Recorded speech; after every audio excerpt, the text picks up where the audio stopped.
Narito ang Veritas News Alert Nationwide.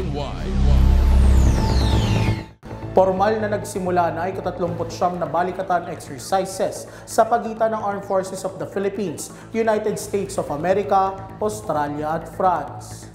Sa naging opening ceremony ng Balikatan Exercises 2024 sa Camp Aguinaldo, Quezon City na pinangunahan ni USA Marine Baptist Chaplain Captain Fred Holcomb ang panalangin. Hiniling ni Captain Holcomb ang paggabay ng Panginoon para sa tagumpay ng pagsasanay sa pagitan ng hukbong sandatahan ng Pilipinas at Amerika. Today, we welcome your presence here at this opening ceremony of the Balikatan Exercise 39-2024. Father, we ask that your hand would be upon our leaders and all of our service members as we go about the art of war. May you continue to guide us, protect us, and Father, build strong relationships between all of our countries. I ask this in the powerful name of the Savior who saves.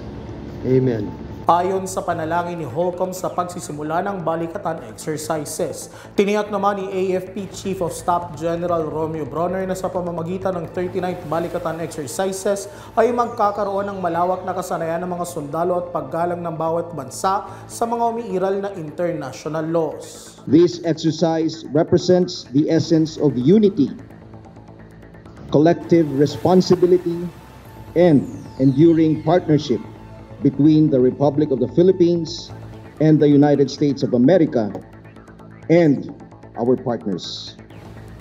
It is not a partnership of convenience, but rather a clear reflection of our shared history, unwavering commitment to democracy, and respect for international law in our pursuit of peace and security in the Indo-Pacific region. Ayon naman sa mensahe ni General Bronner, nanindigan naman sa Philippine Balikatan Exercise Director Major General Marvin Lecodine at USA Exercise Director Lieutenant General William Journey na higit na maisulong sa pagsasanay ang pagsasabuhay ng demokrasya at pangangalaga sa kapayapaan at seguridad ng Pilipinas. Bukod sa mga pagsasanay sa pangangalaga ng seguridad, idadaos din ang pangangalaga ng cybersecurity, humanitarian civic assistance at pagpapalalim sa kaalaman ng mga sundalo sa paggalang ng international laws kung saan 16,000 ang mga sundalong kabilang sa balikatan exercises mula sa mga hanay ng Army, Navy at Air Force ng Pilipinas, Amerika, Australia at France. Magtatagal naman ang balikatan exercises hanggang May 10 matapos itong magsimula noong April 22. Para sa Veritas PH, ako niyong kapanalig Jeremiah Figueroa, sumainyo ang katotohanan. Veritas News Alert Nationwide.